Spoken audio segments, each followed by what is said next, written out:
All right, guys, I am here. I'm just kind of watching my clock. I have that it is 6:02.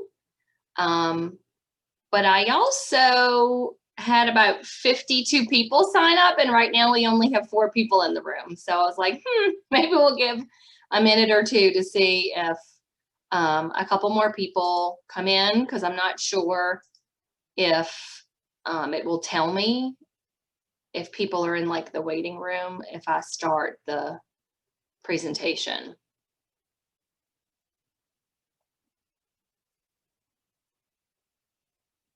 But I really do want to honor your time. So everyone is like, I think I set it up so you're muted and your camera is not on. I do want you to know that if you have a question for me during the next half hour, you can go ahead and put it in the chat. I do want to say, if you have a particular question about your child, you should definitely email me, and I welcome you to do that. My email may or may not be a part of the presentation, but if it's not, all you have to do is go to the school website, and if you go to the faculty page and click on me, then it'll take you to my email. So I'm absolutely, happy to respond to any emails, or you can call here and talk to me. But if you have a question about something I say, please feel free to go ahead and, ask it in the chat box. So I'm going to go ahead and share my screen. And the first thing I want you to know is that this is actually a book, How to Talk So Your Kids Will Listen, and Listen So Kids Will Talk. The book, I'm going to be totally transparent and say I have not read it. I've read others like it. It's written by Adele Faber and Elaine Maslish, which you can see here on the screen. And, you might want to decide to borrow it. I am actually going to buy a few copies and keep them here, just in case people want to rent them from the school to read it. Because, I'm going to give you a very, very brief, abbreviated version of it. But anyway, so that's what kind of the basis of our presentation today. All right, so just a quick little bit about me. So my name is Kelly Falterman. This is actually my 17th year at Honey Island Elementary. I know, wow, it just doesn't seem like it's been that long, but this is my 20th year as a school counselor. I am a licensed professional counselor supervisor in Louisiana. So I've been an LPC, I don't even know for how long. Probably for about 15 of the years that I've been a school counselor. I'm also a nationally certified school counselor and a certified trauma treatment specialist.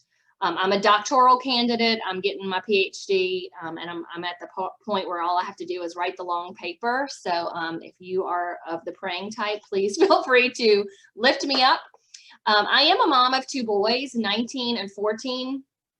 So they actually started at Cypress Cove and have come up and gone. My oldest was part of that very sad class of 2020 that graduated over the summer. And then my other son is in 8th grade at Boyette. I have been married to their dad for 22 years. And I don't know if you know this or not, but I actually teach your kids every other week. I do a grade a week. I teach a class that your teachers call classroom guidance. And I teach them about things like bullying. We have a mandated abuse prevention lesson that we do. And then we, of course, also do anger and other feelings that we want them to know about. And your kids call me Miss Kelly. So if you say Miss Falterman to them, they probably won't know who that is, because I've always gone by Miss Kelly all the years that I've been here. So I was having a little chit chat with my husband the other day, and I was like, yeah, I'm going to be giving a presentation to the parents at my school called How to Talk So Your Kids Will Listen. I was like, am I even qualified to give that presentation? He's like, well, shoot, our kids listen to you better than they listen to me. So I felt like that was a good thumbs up, seal of approval, and let's go ahead and get started. All right, so the first thing that, and I am just going to check my time, make sure that we stay on track here. The first thing that you want to think about is making sure that you are identifying what's going on with your child's feelings. You know, sometimes they do something and it makes no sense to us why they are behaving the way that they are. Like, you know, the carrot on my plate is pointing in the wrong direction and there's a total meltdown, right? Like, why?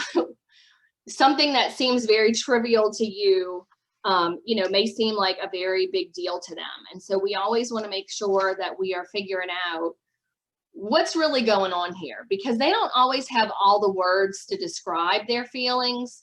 I don't know if you can see it, but behind me, I have a "How are you feeling" poster, and it's got a whole bunch of feelings on it. And kids do come in here sometimes and they are able to identify, you know, what their actual feeling is. But, you know, without a picture and discussion, they don't always know how they're feeling. So one thing we want to do is to help them identify, kind of like peeling away the layers of an onion, right? Like what's really going on here.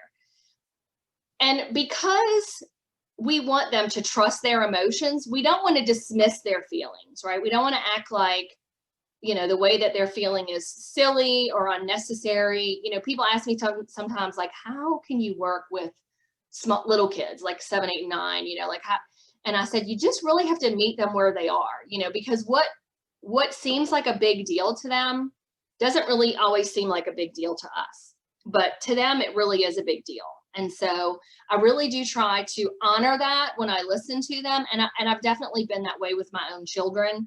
And so, you know, if you want to think about it like this, imagine if you were complaining to a friend at work about something that had gone on, and they responded by like blaming you or questioning your reaction to it or offering some sort of advice that you didn't ask for, right? Or maybe they were psychoanalyzing you and trying to figure out. Well, sometimes we do that to our own kids, right? We act like it's not that big of a deal, or we try to fix it for them. So we definitely want to, you know, think about how we're responding and helping them to identify their feelings, so that we make sure that we are, you know, dealing with what a known problem, not just, you know, because it's not really about the carrot that's facing the wrong way, right? So we got to get to the middle of the onion. Another thing that you want to do is it's good to focus on the behavior and not the child. Okay, and the note that I have here is, again, from the book, if your response to their behavior makes them feel bad about themselves, then really you've created a whole other situation, right? You've taken the focus off of the situation that can be improved, and instead put it on, you know, them as the problem. And what we want them to do is we want them to know that, hey, mistakes can be fixed, but that every child is born good. You know, sometimes I have to say to other people, you know, kids are not born bad. They're not born knowing to do some of the things that we do. And so often, and this is hard for us as parents, but often their behavior is learned. Okay, so or it's just age appropriate, and we're not that age anymore, and so we don't remember, you know, what it should look like. So some of my best teachers tell stories, and so I'm going to share some of my life with you this afternoon or tonight. So let me say a story about Kevin. Kevin is my son, who is 14, and he was a very, very difficult toddler. He bit the other children. I ended up having to move him from one preschool to another, not because they asked me to, but really before they did. And so I remember I went to pick him up one day, and the little girl who worked the afternoon, so it wasn't his teacher, it was just the afternoon helper. And then the little boy said, well, what about Kevin? Is Kevin going to come with us to the playground or whatever? And she said, no, Kevin doesn't get to come because he's bad. And at that moment, I had just walked in to pick Kevin up, and she said, ma'am, can I help you? And I said, I'm here to pick up the kid that's bad. And she was like, oh, I'm sorry. And I said, look, I'm like, it hurts a mama's heart to hear someone say that about their child. Well, it hurts our children's hearts too, to hear us say that about them. So we definitely want to make sure that, you know, we are focusing on the behavior and not what the child is doing. And even describing the behavior. You know, I would tell Kevin, you know, you are not bad. If he would say, I'm bad, it's because I'm bad. No, you're not bad. Your behavior leaves something to be desired at times. You know, I'm not happy with X that happened, you know, but no, you're not a bad kid. You're not a bad person. The next point is to let the punishment fit the crime. I am a huge lover of natural and logical consequences. So let's talk about what that is. Okay, natural consequences are like, you didn't study, you got a bad grade, right? It's just what naturally is going to happen. If you left it at home, you don't have it at school today. It's just, I'm sorry, but you know, I'm not going back home to get it. It's just the natural consequences. It was left at home. When my son was at Boyette, he was horse playing with a friend and kicked the friend because they were just overstimulated, and he ended up getting an in-school suspension. And I didn't really know, like, he was being punished at school. Should I also punish him at home? But then he was in the band, and I went to the game that night to see him play. And two girls were in front of me, and they were saying, why wasn't Jacob in class today? And someone else said, well, I saw him at school. I wonder if he was suspended. And in that moment, I realized he had the natural consequence of having to explain to his friends why he was at school but not in class. And so I didn't punish him because I was like, that was the punishment, you know? So I do really like natural consequences. Logical consequences are, to me, what makes sense based on what the injury was, or what the punishable offense was, right? So, you know, if your child hurts a friend or is disrespectful to a teacher, then the logical consequence would be, well, you have to write a note of apology. The logical consequence isn't necessarily that you are grounded or that you are, you know, a spanking. The logical consequence is connected in some way to the offense. So I really do like, natural and logical consequences, but I do think that when a punishment is needed, you should try to make the weight equal to the offense. Okay, so I remember one time when my older son was little, a dad of his best friend was telling me, yeah, you know, I whipped him and I took whatever it was away from him. And I looked at him and I laughed and I said, Mike, what are you going to do when he takes the car? And he said, what do you mean? I said, don't put all your eggs in one basket. Like, don't over punish, you know, because what you want to do is you want to make sure that you're punishing based on, you know, what is happening now, but that the weight of it is appropriate for what has happened, you know. So, you know, grounding them for a year for something that, you know, may or may not have been deserving of that. And I also don't believe in making punishments that are going to punish me. So I really try not to make a punishment that is going to make me have to stay at home or me have to stay on them to do something. I try to make it be something that is, again, meaningful to them. And I also I say what I mean and I mean what I say. So if you're going to say, you know, this is what's going to happen, then really, you should really try hard to stick to that, which means that you shouldn't say you're going to do something and then not do it, because that makes your word not valid. You know, that means that you make empty threats about stuff. And I really try not to make empty threats, because I want my kids to know that I mean what I say and I say what I mean.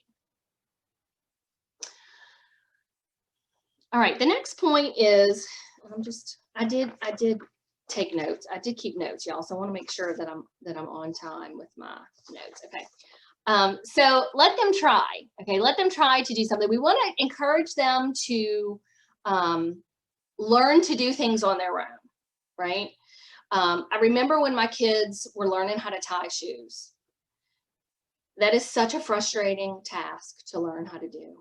I mean, thank goodness for some of those songs that do the loop-de-loop, because it was so frustrating. But I didn't want to tie them for them forever, right? And I certainly did not want to be buying adult-size Velcro shoes. So when you think about what it is that you want them to be able to do, right? You have to, I do, we do, you do. This is what our teachers do at school. So first, I'm going to show you how to do it. And then we're going to do it together. And then you're going to do it on your own. Because what we want to do is we don't want to foster feelings of helplessness, right? And frustration or resentment. We want them to build confidence in their own ability.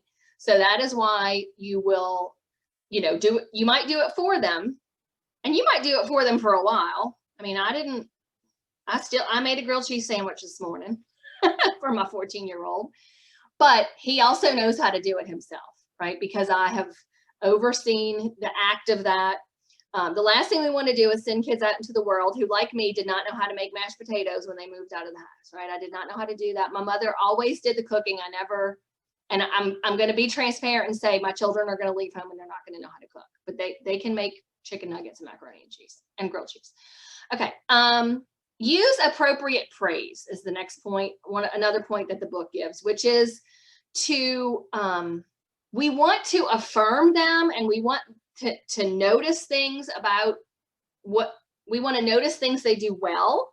Okay. But what we don't want to do is give them an inflated view of themselves, right? We don't want them to think they can do everything well, because, I mean, basically we may be setting them up for failure because they may not, they're not likely to do every little thing well. So, one of the things that the book talks about is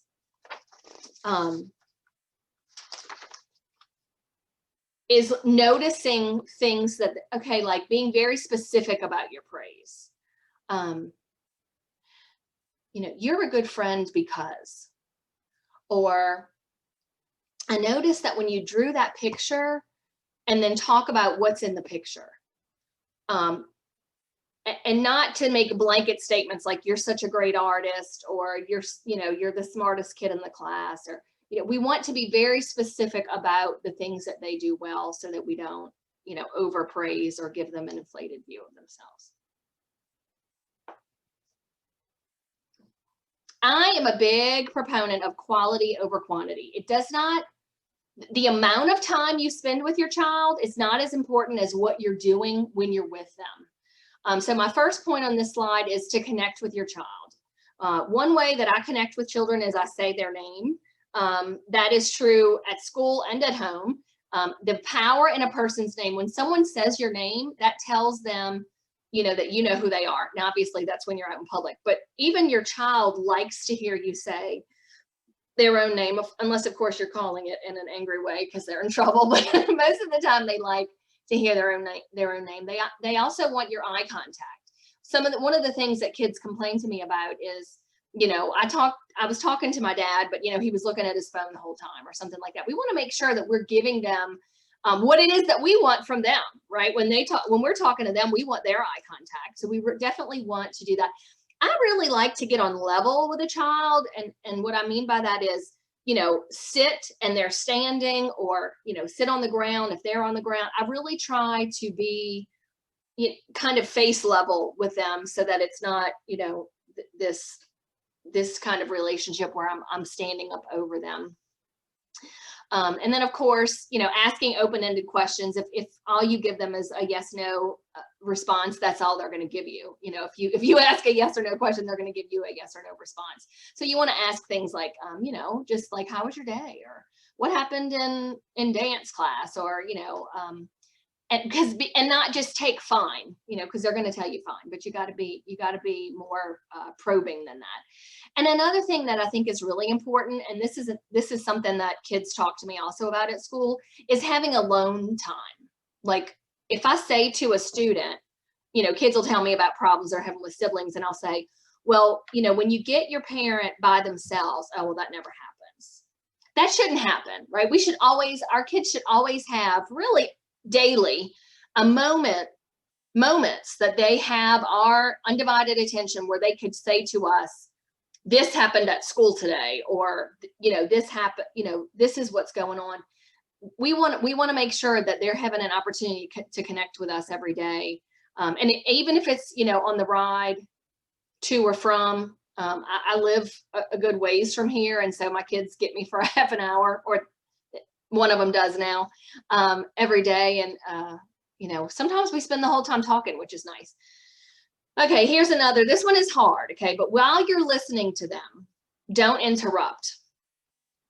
That is hard to do because sometimes in their storytelling, you want to correct what they've said, you know, like they've done something or said something they shouldn't do or say. And so you really want to say, okay, you know, like it's not okay for you to to say that to her or something like, but you really want to hold that thought, you know, just keep it captive in your mind and use time later to discuss the concerns that you have about their stories.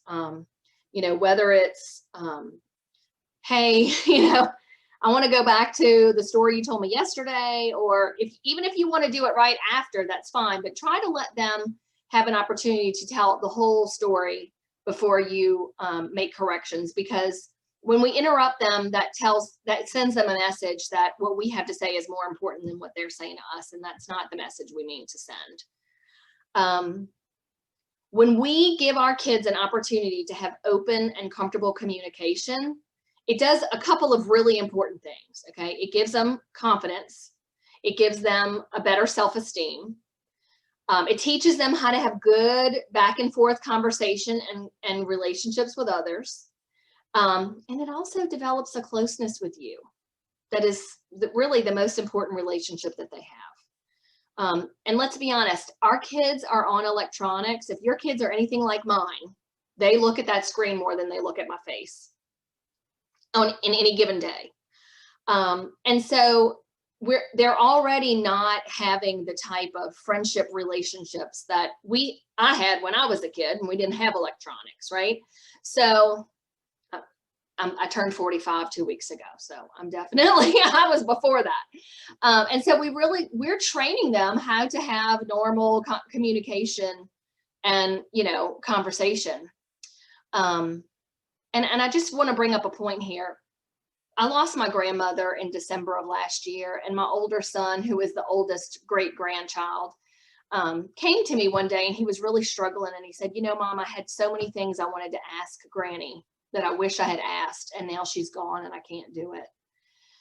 And, you know, in his pain, I said, Jacob, I know that's hard, but you still have grandparents. So she was the great grandmother, right? I said, you still have grandparents, and one day they're going to be gone too. And if you don't have those conversations now, you're going to also be sorry then that you didn't have those conversations. So I want you to start thinking about, you know, what things you might want to know from them. And when we all go to dinner together, I make them put their phones down and have conversation, or at least listen to the conversation that's going on, because I want them to develop an ability to have conversation. All right, the last key that I have on here is about relationships. Y'all, I cannot stress this enough. The number one predictor of success in many areas of life is the relationships that they have with you and with other people. People are surprised when I say that counseling research has shown that the number one predictor of a client's counseling success is not the theory you used or techniques that you used as a counselor. It is your client's perceived relationship with you. The same is true for teachers. The number one predictor of student success is not, you know, what reading program you used or what, you know, math curriculum you used. The number one predictor of success is how much that child believed that the teacher believed in them. So that's research-based. I'm not making that up. So wouldn't it make sense then that the same is also true for you? That the number one predictor of their life success is their relationship with you, and how that went and how that worked for them and what they believed about their relationship with you, which brings me up, well, I forgot, that's the next slide, but let's talk a little bit about choosing your battles. Okay, so I live in a house with 3 people who have ADHD. And one of the things that parents ask me is, you know, Kelly, how do you decide like what to punish or what to be upset about and what is, you know, part of their disability? Okay. And I'm like, well, when my kids were little, I looked at my non-negotiables, right? What were my values? And if they went against my values with their behavior, I didn't care what their diagnosis was. So my values were lying, disrespect, and deceit. If I told you not to do it and you did it anyway, I was going to spank you, or you were going to be punished. And of course, now they're too big for me to spank. But when they were little, I did do it. I was very careful about it, but I did. I didn't spank in anger, but I did sometimes spank. Sometimes I walked away and came back to make sure that I didn't do it in anger. But and then so think about your own values. You know, what are the things that you are unwilling to let go? Disrespect of adults was another one. That is a non-negotiable for me. You are going to have consequences if I find out that you were disrespectful to another adult, or if you are to me. And then lying.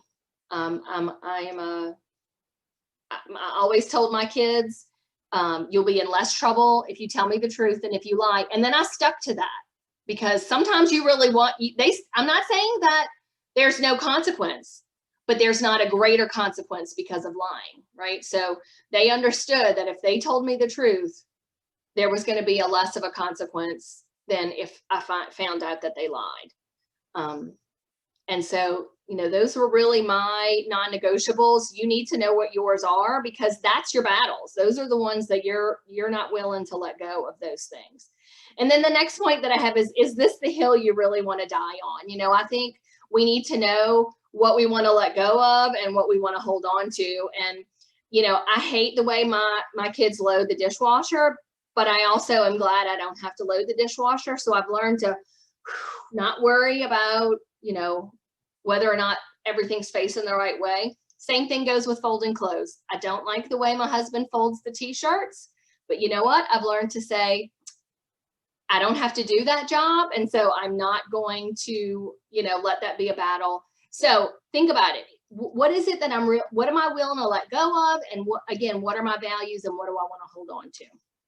And this brings me to my last slide, which is about, I call them Kellyisms. These are just some of the things that I say a lot to parents and to people in my family who foolishly ask what I think about things. The first one is, who do you want your children to say that you were? I used to be probably a lot less patient when my kids were littler, like, you know, little bitty kids.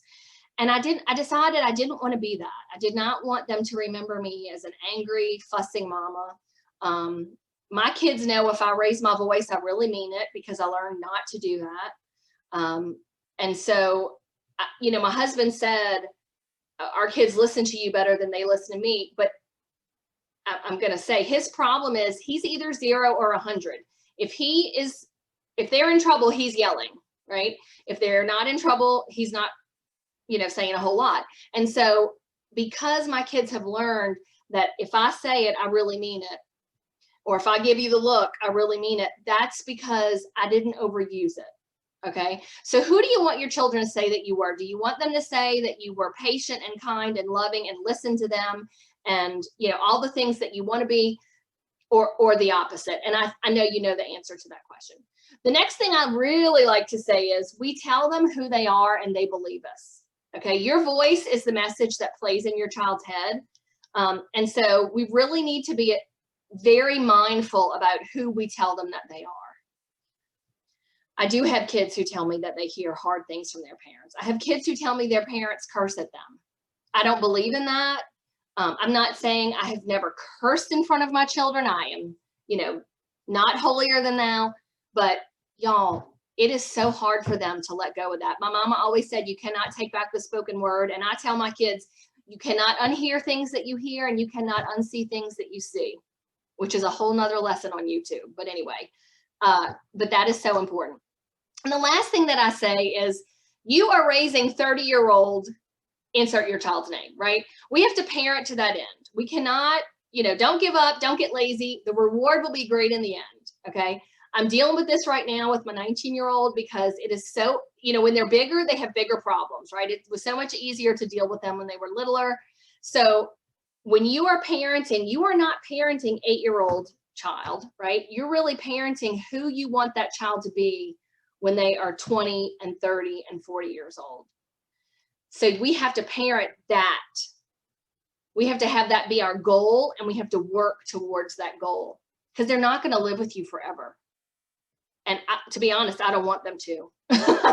I'm ready for at least one of them to go at this point. And so, I always say I want to launch them well. And so that has to start now. We have to start, and it's not too late to change. Your kids are still young. They're still very, they're like clay. They're very moldable. And so if you haven't been doing something that I've said today, it is definitely not too late to put it into your thoughts and into your work with them. These are the two websites that I used to put this presentation together. And that's just my name and all the letters behind it. Again, if you want to get in touch with me, you can do that by, let me see, stop share. You can do that by emailing me or calling me here. I'm here all the time. But otherwise, thanks for coming. I appreciate you guys, and have a good night.